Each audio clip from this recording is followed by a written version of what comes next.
Hare Krishna, Krishna Krishna, Hare Hare, Hare Rama, Rama Rama, Hare Hare.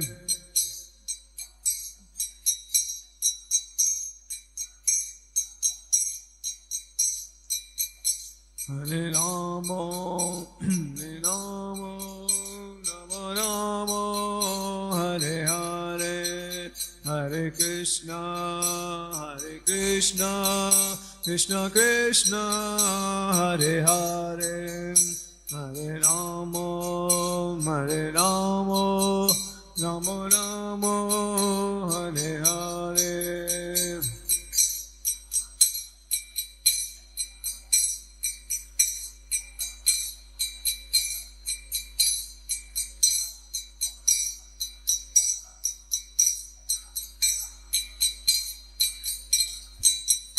Hare Krishna, Krishna Krishna, Hare Hare, Hare Rama, Rama Rama, Hare Hare.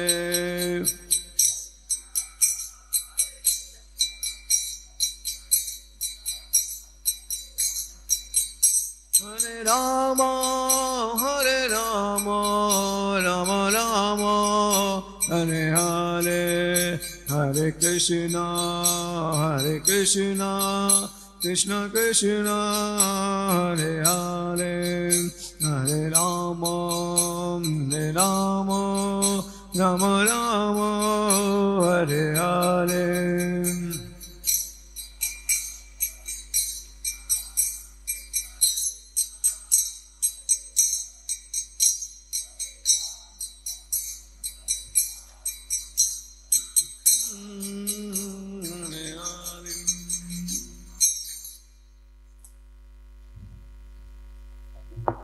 नाम संकीर्तन महायज्ञ की, जगतगुरु श्रील प्रभुपाद की, निताय गौ प्रेमानंदे।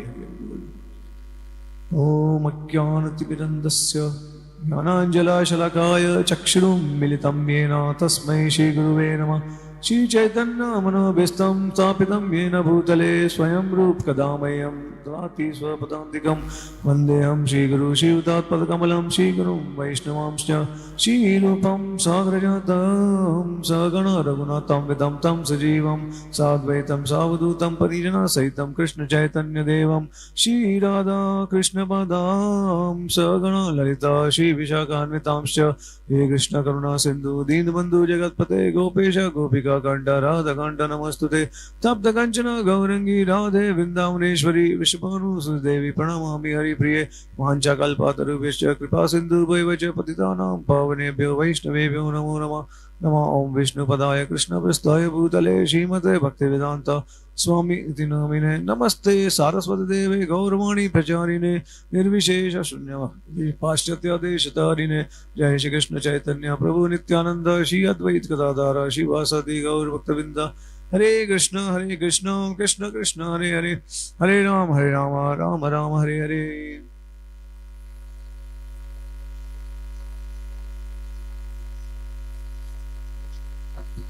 हरे कृष्णा। आज हमारा परम सौभाग्य, आज हमारे बीच श्रीमद् भागवतम पर प्रवचन देने के लिए श्रीपाद प्रेम रास प्रभु जी का संक्षिप्त परिचय देते हैं। प्रभु जी श्री श्रीमद् राधानाथ स्वामी महाराज के शिष्य हैं और उन्होंने यूनिवर्सिटी ऑफ फ्लोरिडा गेंसविल यूएस से एरोस्पेस इंजीनियरिंग में मास्टर्स किया है।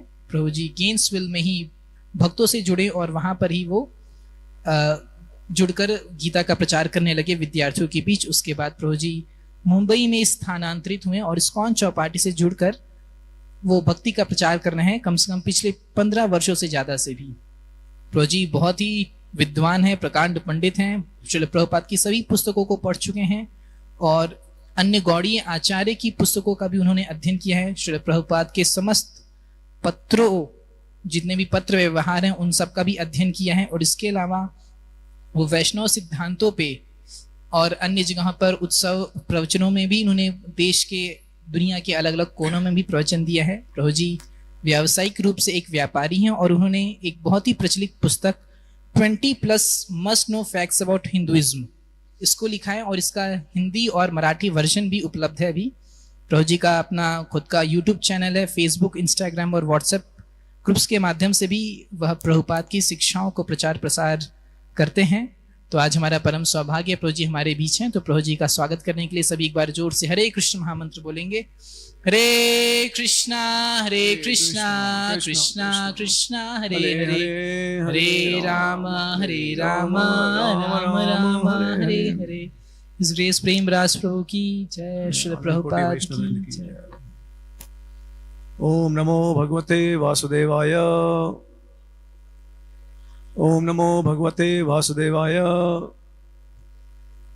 ओम नमो भगवते वासुदेवाय। नारायणं नमस्कृत्यं नरं चैवं नरोत्तमं देवीं सरस्वतीं व्यासं ततो जय उदीरये।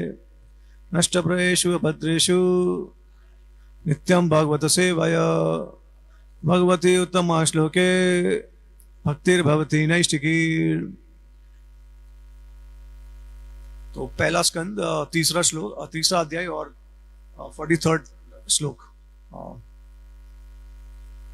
आज का जो क्लास होगा वो श्रीमद् भागवतम की महिमा के बारे में है, तो इसके लिए ये जो श्लोक है वो बहुत रेलेवेंट है।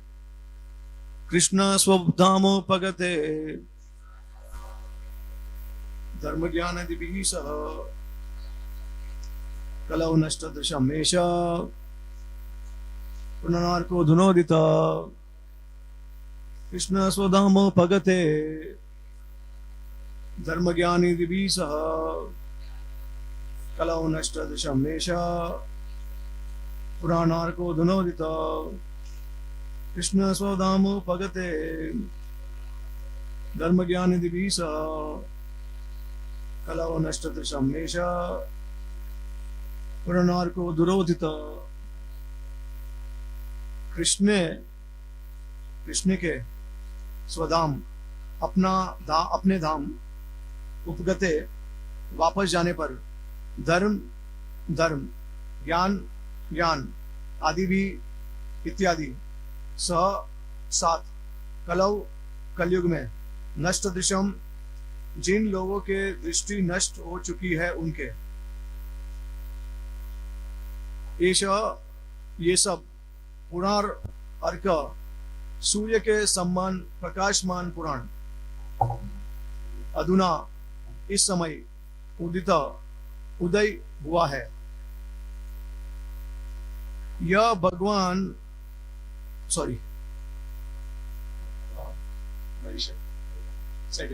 3 बार श्लोक।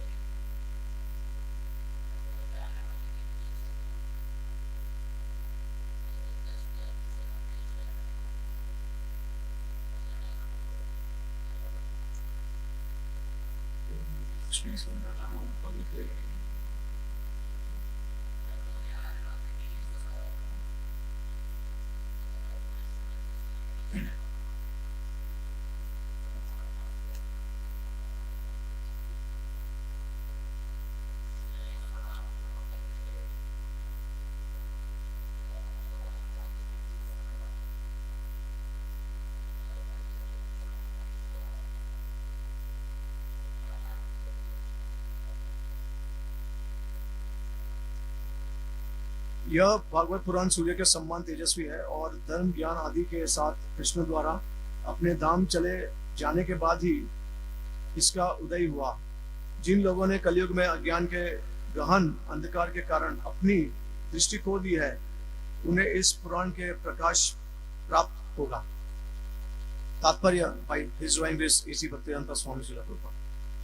भगवान श्री कृष्ण का अपना शाश्वत धाम है, जहां वे अपने पार्षदों तथा साज सामग्री के साथ नित्य भोग करते रहते हैं। उनका नित्य धाम उनकी अंतरंग शक्ति की अभिव्यक्ति है, जबकि भौतिक संसार उनकी बहिरंग शक्ति की अभिव्यक्ति है। जब वे भौतिक जगत में आते हैं तो वे अपनी अंतरंग शक्ति में संपूर्ण साज सामग्री का प्रदर्शन करते हैं, जिसे आत्मा माया कहते हैं। भगवत गीता में भगवान कहते हैं कि वे अपनी शक्ति आत्मा माया द्वारा नीचे उतरते हैं, अतः उनका रूप नाम यश साज सामग्री धाम आदि भौतिक सृजन नहीं है। वे पतित जीवों के उद्धार हेतु तथा धर्म के सिद्धांतों की स्थापना के लिए अवतरित होते हैं, जिनका वे स्वयं प्रदर्शन करते हैं। ईश्वर के अतिरिक्त कोई भी धर्म के सिद्धांतों की स्थापना नहीं कर सकता। या तो वे या उनके द्वारा शक्ति संचारित किया गया सुयोग्य व्यक्ति ही धर्म की संहिता का नियमन कर सकता है। वास्तविक धर्म का अर्थ है ईश्वर को जानना, ईश्वर के साथ अपने संबंध को तथा उनके प्रति अपने कर्तव्य को जानना, और जब यह भौतिक शरीर छूटे तो अपने अंतिम गतव्य को जान लेगा। माया के पाश में बंधे बद्धजीव बड़ी मुश्किल से जीवन के इन सिद्धांतों को जान पाते हैं। उनमें से अधिकांश पशुओं की तरह खाने सोने अपनी रक्षा तथा मैथुन में लगे रहते हैं। वे अधिकांशतया धार्मिकता ज्ञान या मोक्ष के नाम पर इंद्रिय भोग में लगे रहते हैं। इस कला प्रधान कलयुग में तो वे और भी अंधे बन चुके हैं। कलयुग में सारी जनता पशुओं का राजसी संस्करण बनी हुई है। उन्हें आध्यात्मिक ज्ञान या दैवी धार्मिक जीवन से कोई सरोकार नहीं। वे इतने अंधे हैं कि उन्हें सूक्ष्म मन बुद्धि या अहंकार के आगे कुछ भी नहीं दिखता, लेकिन वे ज्ञान विज्ञान तथा भौतिक संपन्नता में प्रगति के प्रति अत्यंत गर्व का अनुभव करते हैं। वे इस शरीर को त्यागने के बाद कुकर या शुकर बनने के लिए भी तैयार है, क्योंकि उन्होंने जीवन के चरम लक्ष्य को दृष्टि से ओझल कर रखा है। भगवान श्री कृष्ण कलयुग का प्रारंभ होने से कुछ काल पूर्व हमारे समक्ष प्रकट हुए थे, और कलयुग के प्रारंभ होते ही वे अपने दिव्य धाम को वापस चले गए। जब तक वे उपस्थित थे उन्होंने अपने कार्यकल्पों से सब कुछ कर दिखलाया। उन्होंने विशेष रूप से भगवत गीता का प्रवचन किया और धर्म के सारे बनावटी नियमों का निर्मूलन किया। इस भौतिक जगत से अपने प्रयाण के पूर्व उन्होंने नारद के माध्यम से ही श्री व्यासदेव को श्रीमद् भागवत का संदेश संकलित करने का अधिकार प्रदान किया। इस प्रकार भगवत गीता तथा श्रीमद् भागवत ये दोनों ग्रंथ इस युग के अंधे लोगों के लिए प्रकाश स्तंभ की भांति है। दूसरे शब्दों में, यदि इस कलयुग के लोग जीवन के वास्तविक आलोक को देखना चाहते हैं तो उन्हें इन दोनों ग्रंथों की शरण लेनी चाहिए। इससे उनका जीवन लक्ष्य पूरा हो सकेगा। भगवत गीता भागवत का प्रारंभिक अध्ययन है। श्रीमद् भागवत तो जीवन का आश्रय तत्व साक्षात भगवान श्री कृष्ण है। अतएव हमें चाहिए कि श्रीमद् भागवत को भगवान श्री कृष्ण का प्रत्यक्ष प्रतिनिधित्व करता हुआ माने। जो श्रीमद् भागवत को देख सकता है वो साक्षात श्री कृष्ण को देख सकता है, वे अभिन्न है।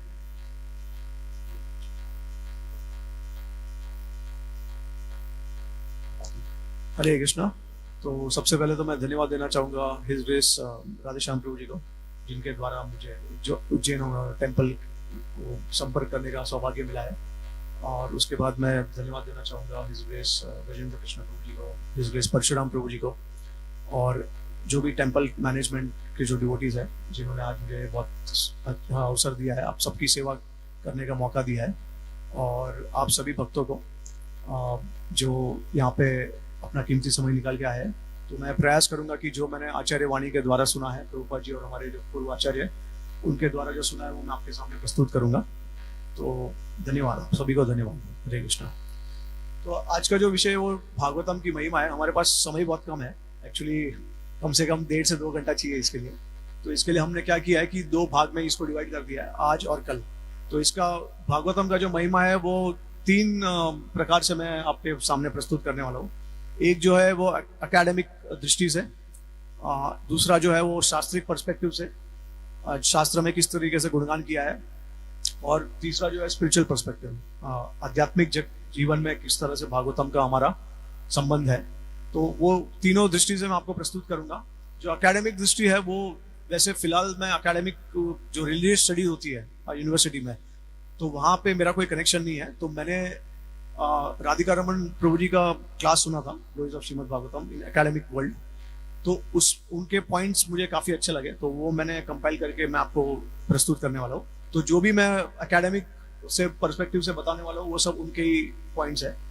और मुझे लगा कि भक्तों को पता होना चाहिए कि हमारा भागवत का महिमा क्या है पाश्चात्य जगत में भी, स्पेशली जो अभक्त है, जो लोग भक्त नहीं है और जो लोग प्रोफेसर है, वो श्रीमद् भागवतम को कौन से दृष्टि से किस तरीके से देखते हैं और उसकी महिमा किस तरीके से उसका गुणगान करते हैं, तो वो हमको पता होना चाहिए। इसके लिए मैंने वो कंपाइल किया है। दूसरा जो पर्सपेक्टिव है, जो शास्त्रिक है, वो श्रील जीव गोस्वामी के तत्व संदर्भ से मैं प्रस्तुत करूंगा आपको।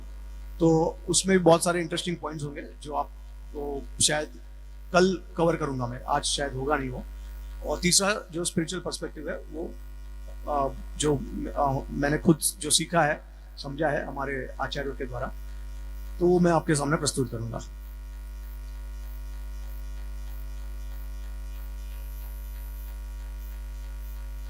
ऑलराइट, तो ये जो श्रीमद् भागवतम में एक श्लोक है 1340, उसमें बताया गया कि किस प्रकार से श्रीमद् भागवतम जो है भगवान का स्वरूप है।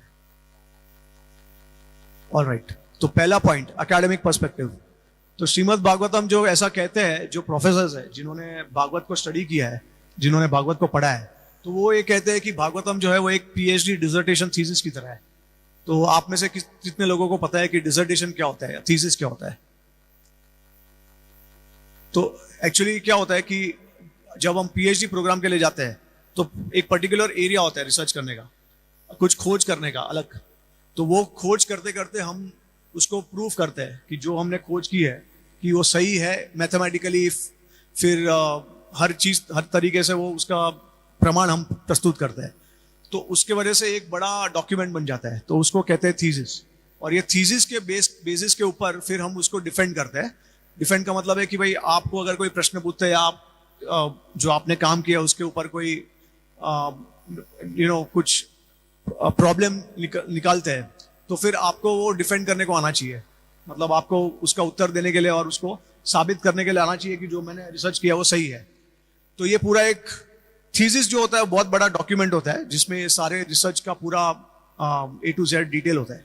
तो वो कहते हैं कि श्रीमद् भागवतम जो है वो एक नेचुरली पीएचडी डिसर्टेशन थीसिस की तरह है, जो बाहर के प्रोफेसर है वो, ठीक है। और वो उन्होंने कहा कि भागवतम जो है वो थियोलॉजिकली बहुत कोहेरेंट है। उसका मतलब है कि जो हम धर्मशास्त्र का जो ज्ञान करते हैं, पढ़ते हैं, समझते हैं, तो वो बहुत कंसिस्टेंट है, मतलब स्थिर है। उसका जो फ्लो है श्रीमद् भागवत का शुरुआत से लेकर अंत तक बहुत कंसिस्टेंट है। मतलब एक के बाद एक आपको ऐसा समझ में आएगा। ऐसा नहीं है कि एक पॉइंट पे ऐसा लगेगा कि अरे ये क्या बता रहा है, ये कुछ और ही बता रहा है। तो उस प्रकार से थियोलॉजिकली बहुत कंसिस्टेंट है श्रीमद् भागवतम। श्रीमद् भागवतम ऐसा शास्त्र है जिसमें बहुत कठिन संस्कृत यूज किया गया है। तो दो प्रकार के संस्कृत होते हैं, एक होता है क्लासिकल संस्कृत और एक होता है वैदिक संस्कृत। तो श्रील प्रभुपाद जी कहते हैं, उनके एक तात्पर्य में, कि किस प्रकार से क्लासिकल संस्कृत के लिए कम से कम आपको 12 साल पढ़ाई करनी पड़ती है, उसका ग्रामर वो सब आपको सीखना होता है, तब जाके आपको संस्कृत आप कह सकते हो कि अच्छे से समझ में आ रहा है, ठीक है। और फिर वैदिक संस्कृत जो है वो उससे भी थोड़ा कठिन है, तो उसके लिए और 2-3 साल एक्स्ट्रा आपको पढ़ाई करनी पड़ती है, तब जाके आपको समझ में आएगा वैदिक संस्कृत का ग्रामर या जो भी कैसा होता है, ठीक है।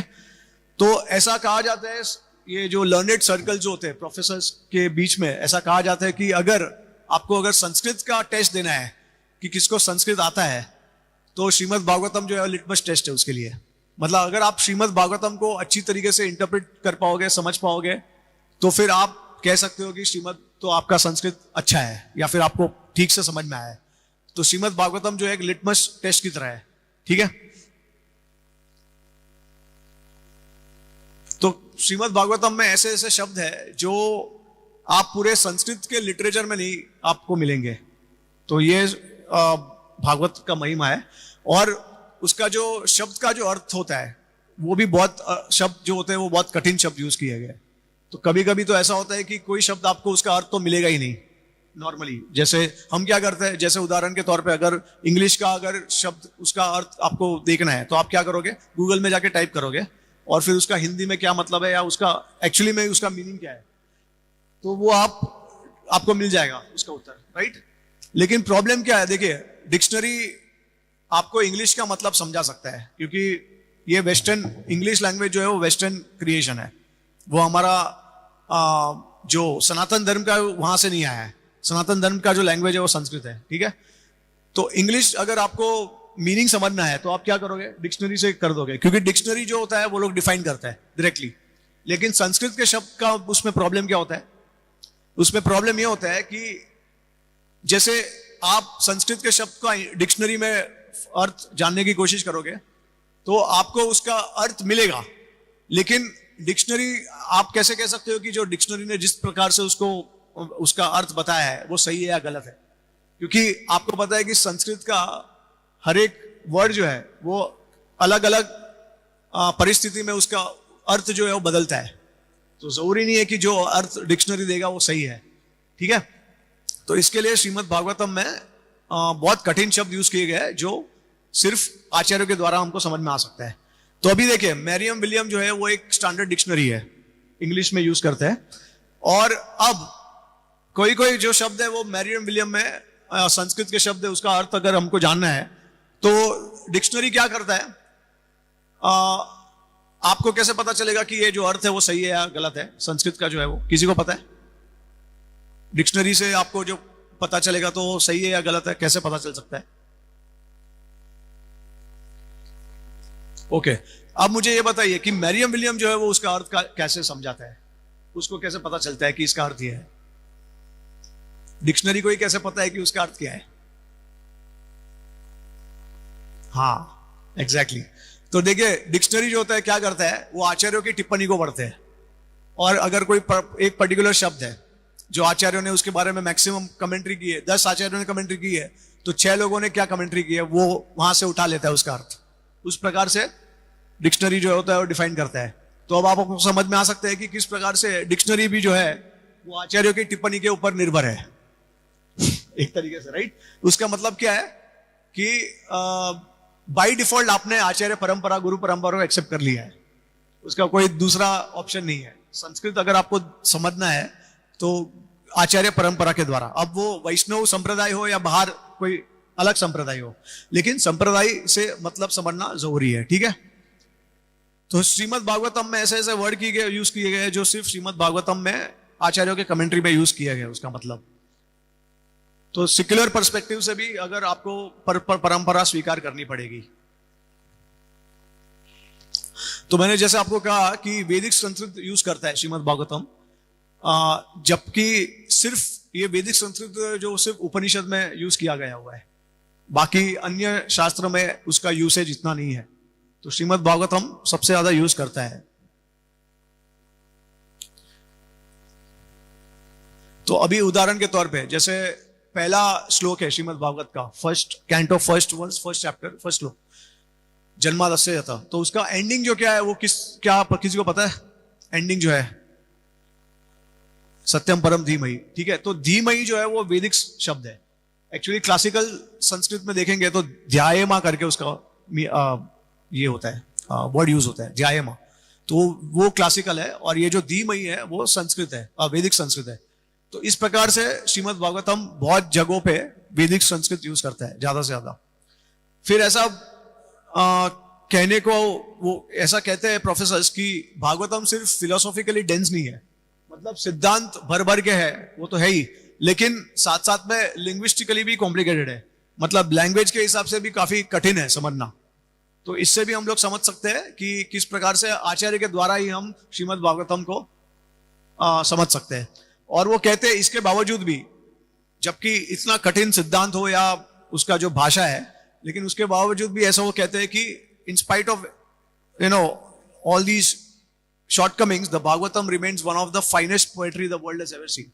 मतलब भागवतम जो है इसके बावजूद भी दुनिया का सबसे बेस्ट काव्य है, ठीक है, क्योंकि उसका जिस प्रकार से वो पूरा कंपोज किया गया है।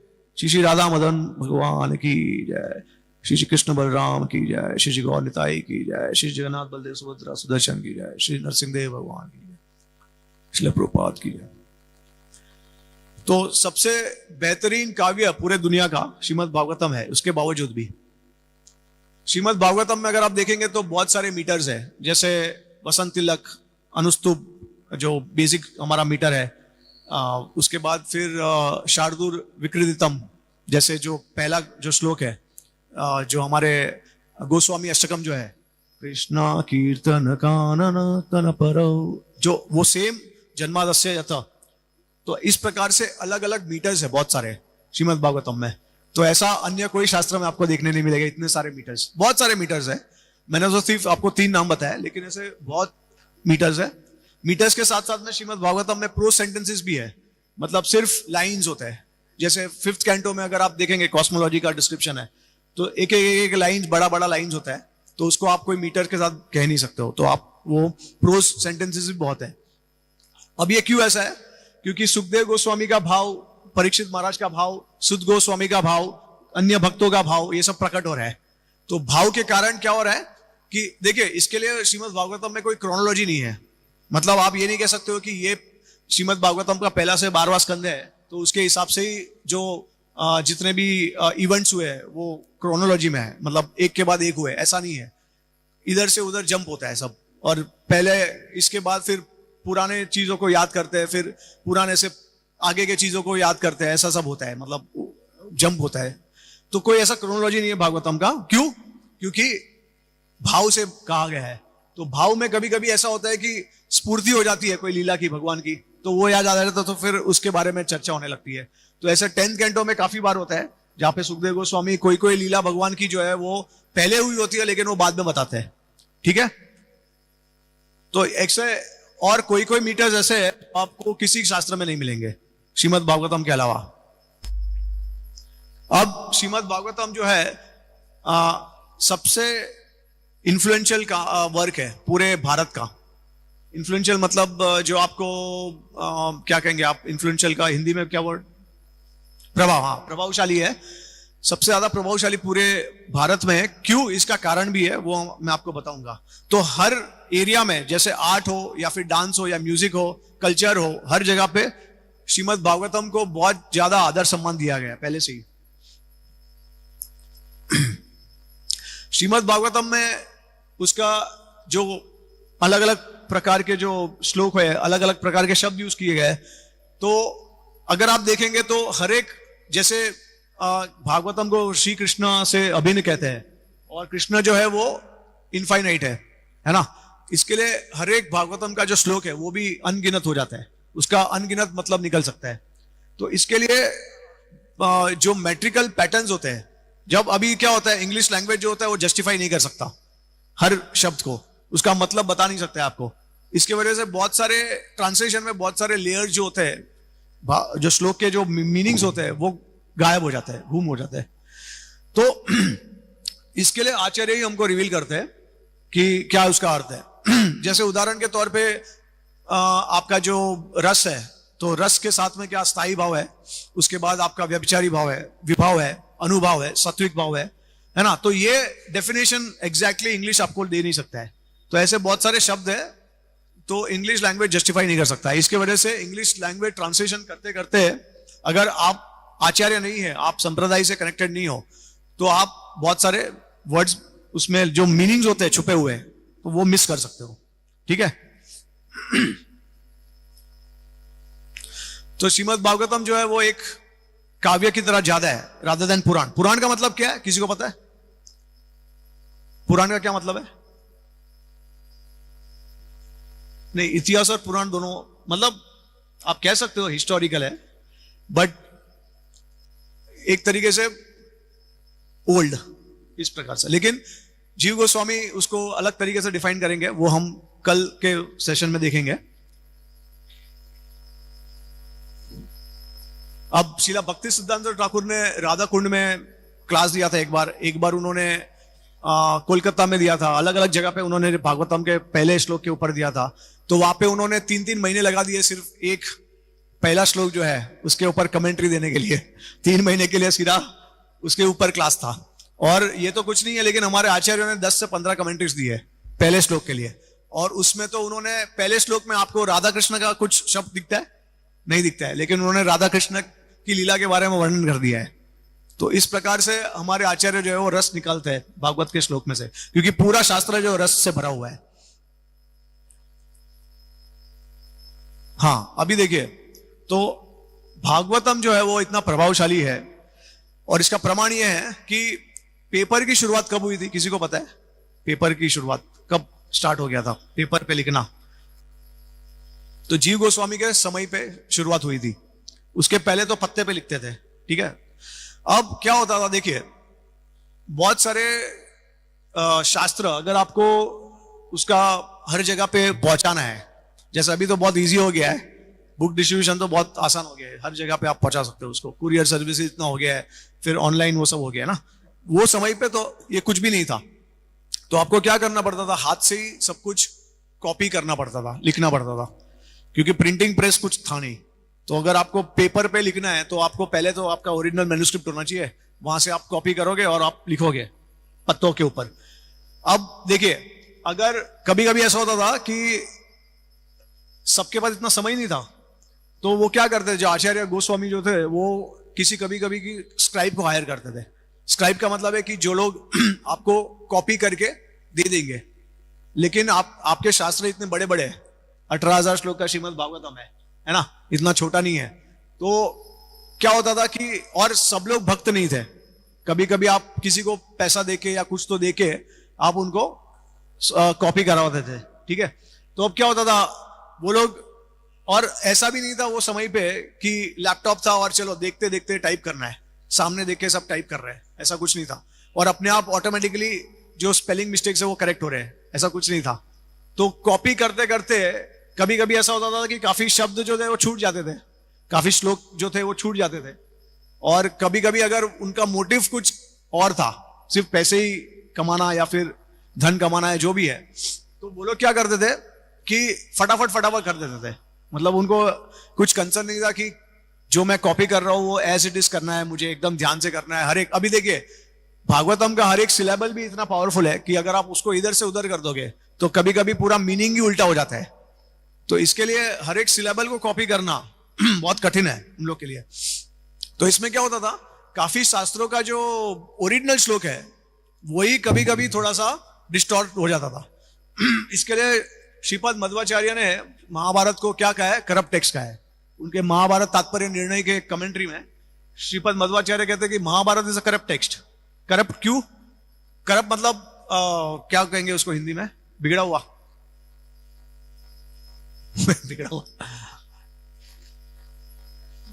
हाँ, भ्रष्ट भ्रष्ट भी थोड़ा सा ज्यादा हो जाएगा, लेकिन जो भी है मतलब काफी उसमें मिस्टेक को क्या कहेंगे हिंदी में? गलतियां, हाँ, गलतियां। तो काफी गलतियां आप पाओगे महाभारत के टेक्स्ट में। इसके लिए आप देखेंगे कि साउथ, नॉर्थ, ईस्ट, वेस्ट में महाभारत सब जगह पे अलग अलग है। साउथ में ज्यादा रिफाइंड कल्चर है ना, तो इसके लिए वहां पे ज्यादा ऐसे श्लोक दिए गए हैं कि सब कुछ एकदम अच्छी तरीके से प्रेजेंट होना चाहिए। जैसे उदाहरण के तौर पे वेद व्यास जी का जन्म हुआ था, तो एक प्रकार से हम नॉर्थ में देखेंगे तो वहां पे लोग एक्सेप्ट कर लेते हैं कि वेद व्यास जी का जन्म ऐसे ही नौके में हो गया, सत्यवती और पराशर मुनि के संग में, ठीक है। लेकिन साउथ के लोग बोलते हैं ऐसे कैसे हो सकता है, हमारे वेद व्यास जी तो हमारे आचार्य परंपरा के, तो उनका जन्म जो है वो इस प्रकार से नहीं हो सकता है। उनका जन्म जो है वो एकदम अच्छी तरीके से आदर सम्मान के साथ होना चाहिए, क्योंकि वो लोग पूजा विधि में ज्यादा विश्वास करते हैं, प्योरिटी में ज्यादा विश्वास करते हैं, है ना। तो इसके वजह से उन्होंने साउथ में इस प्रकार से बताया कि भाई देवी देवता आते हैं, उनका विवाह करते हैं और तब जाके वेद व्यास जन्म लेते हैं। तो ये अलग अलग डायरेक्शन में अलग अलग महाभारत आपको पाया जाएगा। और ये आप देख भी सकते हैं क्योंकि बहुत सारे टेलीविजन सीरियल्स भी आते हैं महाभारत में, तो हर महाभारत टेलीविजन सीरियल अलग अलग आपको एक जो उसका पास्ट टाइम है, लीला है, वो अलग अलग प्रकार से बताएगा। इसके लिए महाभारत जो है ज्यादातर हमारे आचार्य उसको प्रमाण की तरह कोट नहीं करते, कभी कभार करते हैं, जो अगर श्लोक जो है वो कॉमन है बहुत जगह पे, लेकिन अदरवाइज काफी टेक्स्ट उसका करप्ट हो गया है, ठीक है। लेकिन अब देखिए क्या होता था कि श्रीमद् भागवतम को पहले से इतना आदर सम्मान देते थे, इसके लिए आप, और श्रीमद् भगवद गीता को भी, ठीक है, ऐसा नहीं है कि भाई हम इस्कॉन में इसके लिए अरे तुम्हारा ही शास्त्र जो है वो करप्ट नहीं है, बाकी सब करप्ट हो गया है ऐसा कुछ नहीं है। अगर ये इसका प्रमाण है आपके सामने, क्योंकि आप ईस्ट वेस्ट नॉर्थ साउथ में जाओगे तो भगवत गीता कभी आपको ऐसा दिखेगा कि एक जगह पे 100 श्लोक का है, एक जगह पे 700 श्लोक का है, ऐसा कभी दिखेगा नहीं आपको। या फिर श्लोक ही अलग अलग है, वो भी नहीं मिलेगा आपको। भागवतम में भी आपने देखा है ऐसा नहीं। हाँ, ज्यादा से ज्यादा कभी कभार एक आध वर्ड जो है वो इधर से उधर हो गया है, लेकिन फिर भी उसका मतलब जो है वो सेम है, एसेंस जो है वो सेम हो गया है। तो ऐसा है, एक दो शब्द है भगवत गीता और श्रीमद् भागवतम में भी जो इंटरचेंजेबल है, लेकिन उसका मतलब सेम ही है। तो ये क्यों है? क्योंकि पहले से ही श्रीमद् भागवतम को और गीता को उतना आदर सम्मान से लोग ट्रीट करते थे, तो जो कॉपी करने वाले होते थे उनको भी उतना ही आदर सम्मान का भाव था। ठीक है, इसके वजह से एकदम डेलिकेटली, एकदम अच्छे से ध्यान देके वो सब स्क्राइब कॉपी करते थे। तो आप देखेंगे कि सबसे स्टेबल मैन्युस्क्रिप्ट है भगवत गीता और Srimad Bhagavatam compare to any other scripture. आप देखेंगे कि अलग अलग पुराण अगर आप देखेंगे ना, तो आज अगर आप वैसे कितने पुराण है टोटल? 18। वो क्या है? वो मेजर पुराण, लेकिन उप पुराण भी है। और फिर हमको पता है उपनिषद कितने हैं। हाँ, तो उसमें से कितने अवेलेबल है और कितने नहीं है, और उसमें से भी जो अवेलेबल है उसमें से भी कितने चैप्टर अवेलेबल है नहीं है, वो भी एक क्वेश्चन मार्क है। ठीक है, तो इस प्रकार से, लेकिन हम देखेंगे भागवतम जो है वो अवेलेबल है, गीता जो है वो एज इट इज अवेलेबल है।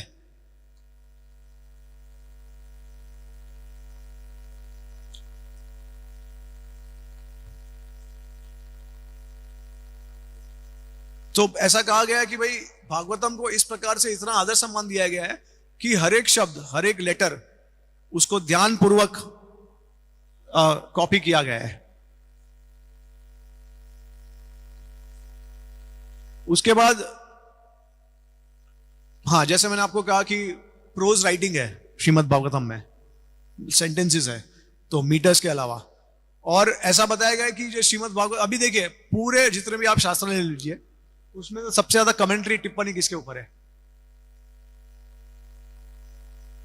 श्रीमद् भागवतम के ऊपर। मतलब ये हमारे सामने है, ऐसा प्रमाण है।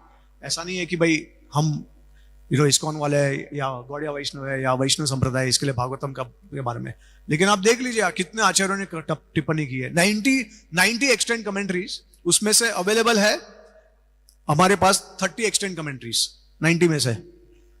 तो मेजोरिटी कमेंट्री अवेलेबल नहीं है, लेकिन 30 आचार्यों की कमेंट्री अभी भी अवेलेबल है।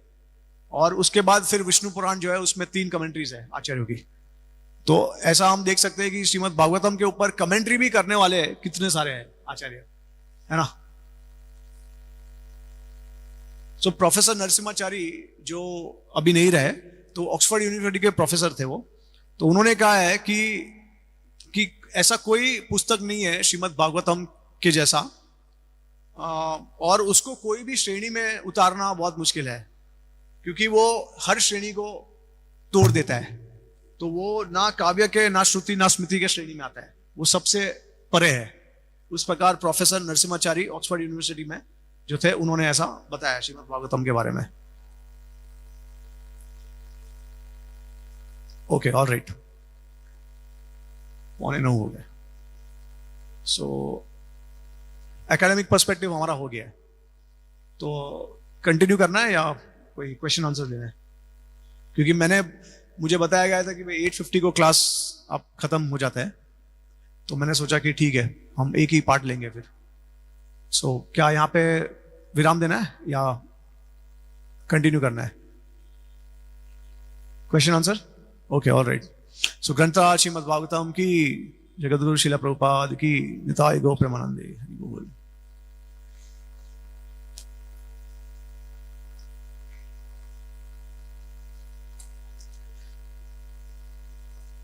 मीटर्स हैं, इसका ओरिजिन कहाँ से होता है? आजकल मतलब कई बार मैंने सुना है कि कई बार उसके लोग मीटर्स बनाते भी हैं। जैसे कोई पढ़ रहा है तो उसको, मैंने सुना है कभी कभी भक्तों ने अलग अलग मीटर बनाया है उन्होंने, वो भी सुनने में अच्छा लगता है। लेकिन मीटर कैसा होना चाहिए, कहाँ से आते हैं और हमें किस प्रकार से उसको समझना चाहिए? इसके बारे में मुझे आइडिया नहीं है प्रभु जी, सॉरी। हरे कृष्ण।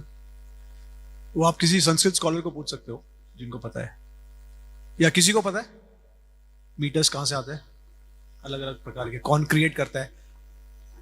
मे भी शायद भगवान से ही आते होंगे, उन्होंने उसका, हाँ मतलब एक मैनुअल रहेगा कुछ तो, किस प्रकार से उसको अलग अलग शायद हो सकता है, या कोई ऋषिगण हमारे जो है उन्होंने कोई मैनुअल बनाया होगा शायद।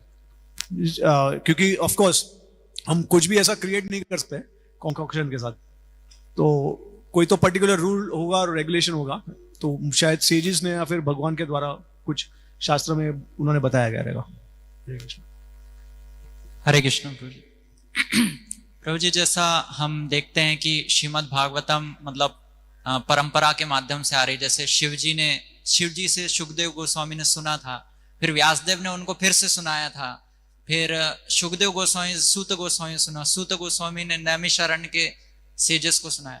तो हम जो भागवतम पढ़ते हैं वो सूत गोस्वामी ने जो बताया है, तो वो एज इट इज होता है कि मतलब वो अपने रियलाइजेशंस के साथ कुछ ऐड मतलब कर देते हैं उसको? हाँ, मतलब अभी श्रुतिधर होता है सब, कि जो सुनते हैं वो याद रह जाता है और फिर वो नरेट करते हैं। तो इस प्रकार से उनको जो उन्होंने सुखदेव गोस्वामी से सुना था वो एज इट इज वो लोग नरेट करते हैं।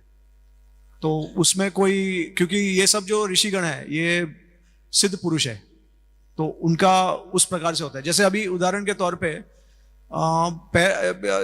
वैसे एक्चुअली देखेंगे तो भागवतम 18,000 श्लोक है और 12 स्कंद है उसमें, लेकिन आप देखेंगे तो भाई जो सुखदेव गोस्वामी ने कहा है वो हम कहते हैं कि भागवतम है, लेकिन जो सूत गोस्वामी ने स्टार्टिंग जो शुरुआत है, तो वो क्या वो भागवतम में आ सकता है? क्योंकि वो तो फिर भागवतम नहीं है ना, वो तो अलग हो गया।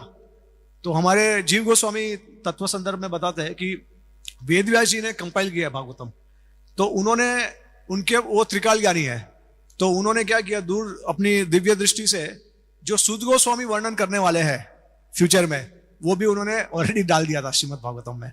तो उस प्रकार से वो पूरा 12 स्कंद हो जाता है, वरना कोई कह सकता है कि पहला स्कंद तो उसमें हो ही नहीं सकता, है ना, उस प्रकार से। और दूसरा एक और चीज है कि 18,000 श्लोक हम कहते हैं भागवतम में, लेकिन हालांकि में काफी कम है उससे। तो कैसे समझ सकते हैं हम कि 18,000 श्लोक है? किसी को पता है कि 18,000 श्लोक एक्चुअली में नहीं है? किसी ने काउंट किया है? कुछ 14-15 हजार जितने श्लोक है। हम कहते हैं 18,000 है।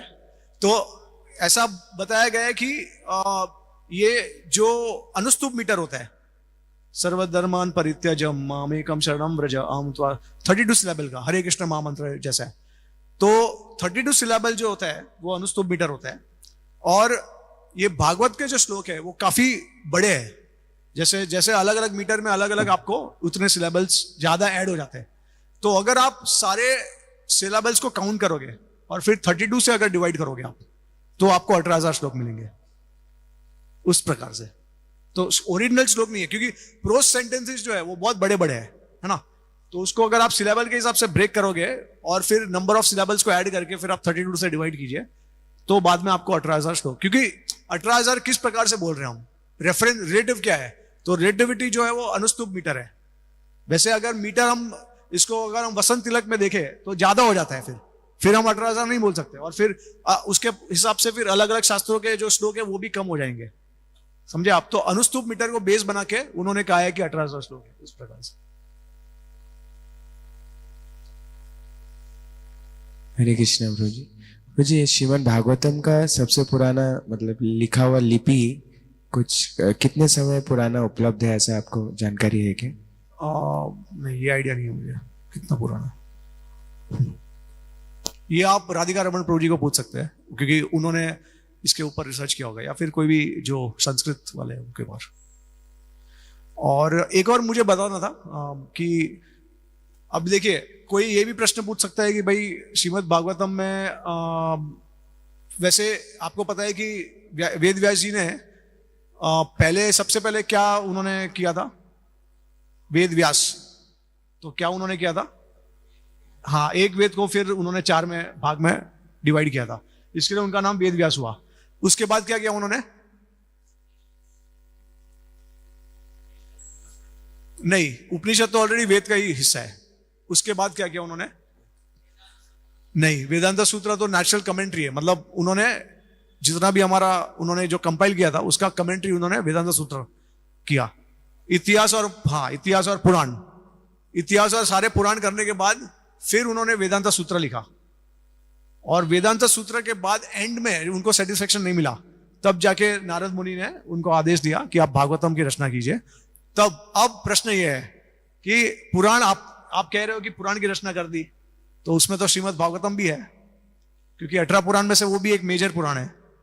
तो श्रील जीव गोस्वामी कहते हैं कि एक्चुअली श्रीमद् भागवतम जो है वो उसके सूक्ष्म रूप में प्रकट हुआ था वो समय पे, पूरे 18,000 श्लोक के रूप में नहीं। जैसे उदाहरण के तौर पे चतुश्लोकी श्रीमद् भागवतम है, तो एक्चुअली ओरिजिनल जो है वो चतुश्लोकी है। ब्रह्मा जी को समझ में आ गया था भागवतम, हमको 18,000 श्लोक चाहिए समझने के लिए, लेकिन 4 श्लोक में ब्रह्मा जी को समझ में आ गया है कि भगवान क्या है, उसका लीला है, क्या है वो सब। तो एक्चुअली देखेंगे तो 4 श्लोक में भगवान ने उनको कहा, ब्रह्मा जी ने नारद मुनि को कहा, नारद मुनि ने वेद व्यास जी को 7 श्लोक में कहा, और 7 श्लोक जो है वो उन्होंने पूरा 18,000 श्लोक में हमारे लिए उन्होंने पूरा एलॉबरेट किया है। तो वो चतुश्लोकी भागवतम में भक्तिविनोद ठाकुर कहते हैं कि पूरा संबंध, अभिधेय, प्रयोजन सब कुछ आ जाता है 4 श्लोक में।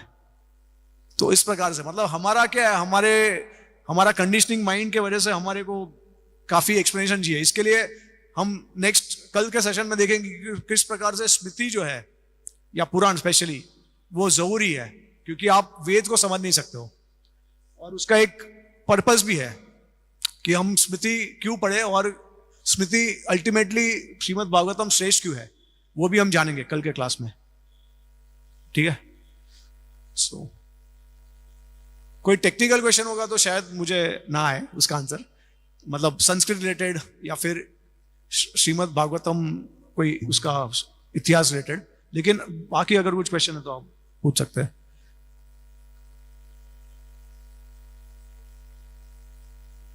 ओके, और ग्रंथराज श्रीमद् भागवतम की, गुरु श्रील प्रभुपाद की, ताई गो प्रेमानंदे, हरि हरि बोल।